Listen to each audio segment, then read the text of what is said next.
Hello दोस्तों, आप सभी का हमारे चैनल स्टडी ग्रुप एजुकेशन में स्वागत है। आज की इस वीडियो में हम छत्तीसगढ़ शिक्षक भर्ती के लिए पर्यावरण अध्ययन के कुछ महत्वपूर्ण टॉपिक पर चर्चा करेंगे। इस वीडियो में हम जानेंगे कि खाद्य श्रृंखला और खाद्य जाल क्या होती है और खाद्य श्रृंखला के कितने प्रकार होते हैं। साथ ही हम चित्र के माध्यम से इनके उदाहरण पर भी चर्चा करेंगे। तो चलिए वीडियो स्टार्ट करते हैं। वीडियो स्टार्ट करने से पहले आप सभी के लिए एक आवश्यक सूचना है। आप हमारे मोबाइल एप्लीकेशन के माध्यम से छत्तीसगढ़ शिक्षक भर्ती के लिए फ्री टेस्ट दिला सकते हैं। साथ ही हमारे मोबाइल एप्लीकेशन पर संचालित छत्तीसगढ़ शिक्षक भर्ती टेस्ट सीरीज में भी शामिल हो सकते हैं।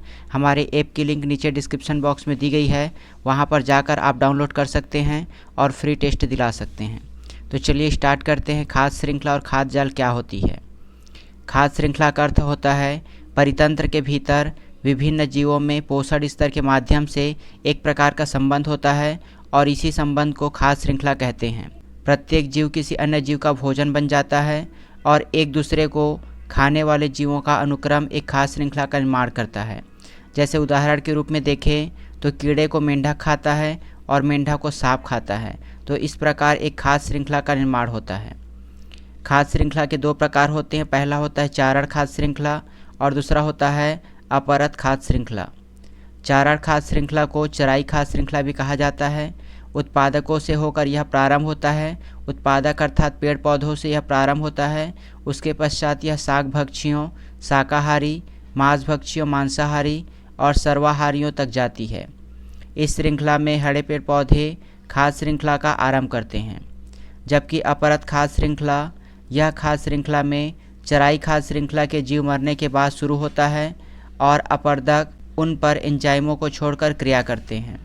अर्थात जब चारण खाद्य श्रृंखला समाप्त हो जाती है और जीव मर जाता है, उसके पश्चात अपरत खाद्य श्रृंखला शुरू होती है। अगला है अपघटक। ऐसे सूक्ष्म जीव जो मृत जीवों पर निर्भर होते हैं उसे अपघटक कहा जाता है और यह अपघटन का कार्य करते हैं।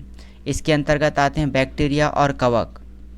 ये मृतकों को अपघटित करके उन्हें सरल पदार्थों में अपघटित कर देते हैं और इस प्रकार उन पदार्थों का अपघटन होता है। अन्य प्रकारों की बात करें तो पहला होता है परभक्षी खाद्य श्रृंखला। यह पौधों से छोटे जीवों और बड़े जंतुओं की ओर अग्रसर होता है। अगला होता है परजीवी खाद्य श्रृंखला। यह खाद्य श्रृंखला पौधों से बड़े जीव और छोटे जीव की ओर अग्रसर होता है। अगला है मृतोपजीवी खाद्य श्रृंखला। मृत प्राणियों से सूक्ष्म जीवों की ओर अग्रसर होता है। जब कोई जीव मर जाता है उसके पश्चात यह प्रारंभ होता है और सूक्ष्म जीवों की ओर अग्रसर होता है। अगला हम कुछ उदाहरण देखते हैं कि अलग अलग स्थानों पर किस प्रकार की खाद्य श्रृंखला पाई जाती है। तो पहला दिया गया है तालाब। तालाब में खाद्य श्रृंखला शैवाल से प्रारंभ होती है। उसे जलीय पिस्सू खाते हैं, उसके बाद उसे छोटी मछलियाँ खाती है और उसके बाद उसे बड़ी मछलियाँ खाती है। अगर हम स्थल की बात करें तो स्थल में हरे पौधों को कीड़े खाते हैं, कीड़े को मेंढक खाते हैं, मेंढक को सांप और सांप को बगुला खाते हैं। घास स्थलीय खाद्य श्रृंखला में घास को कीड़े खाते हैं, कीड़े को टिड्डे, टिड्डे को मेंढक और मेंढक को बाज खाते हैं। वन स्थलीय खाद्य श्रृंखला की बात करें, इसमें सबसे पहले झाड़ियाँ होती है। झाड़ियों को खरगोश खाता है और खरगोश को भेड़िया खाता है। तो इस प्रकार वन स्थलीय खाद्य श्रृंखला पूर्ण होती है। अगर हम चित्र के माध्यम से देखें तो यहाँ पर एक उदाहरण दिया गया है। सबसे पहले उत्पादक होते हैं हरे पौधे जो अपना भोजन स्वयं बनाते हैं और ये उत्पादक को सबसे पहले शाकाहारी जंतु अर्थात प्राथमिक उपभोक्ता खाते हैं। प्राथमिक उपभोक्ता को द्वितीयक उपभोक्ता खाते हैं। द्वितीयक उपभोक्ता सामान्यतः सर्वाहारी होते हैं। द्वितीयक उपभोक्ता के पश्चात आता है तृतीयक उपभोक्ता जो कि सामान्यतः मांसाहारी होते हैं, जो केवल द्वितीयक उपभोक्ता के मांस को खाते हैं। और इन तृतीयक उपभोक्ता की मृत्यु के पश्चात उसे अपघटक के द्वारा ग्रहण किया जाता है, अपघटक के द्वारा अपघटित किया जाता है और अपघटन के पश्चात पोषक तत्व के रूप में उत्पादकों अर्थात हरे पौधों के द्वारा ग्रहण कर ली जाती है। तो इस प्रकार एक श्रृंखला का निर्माण होता है, इसे ही खाद्य श्रृंखला कहा जाता है। खाद्य श्रृंखला के बाद अगला है खाद्य जाल। विभिन्न पारिस्थितिकी तंत्रों की खाद्य श्रृंखला अगर आपस में मिल जाती है तो वह खाद्य जाल का निर्माण करती है।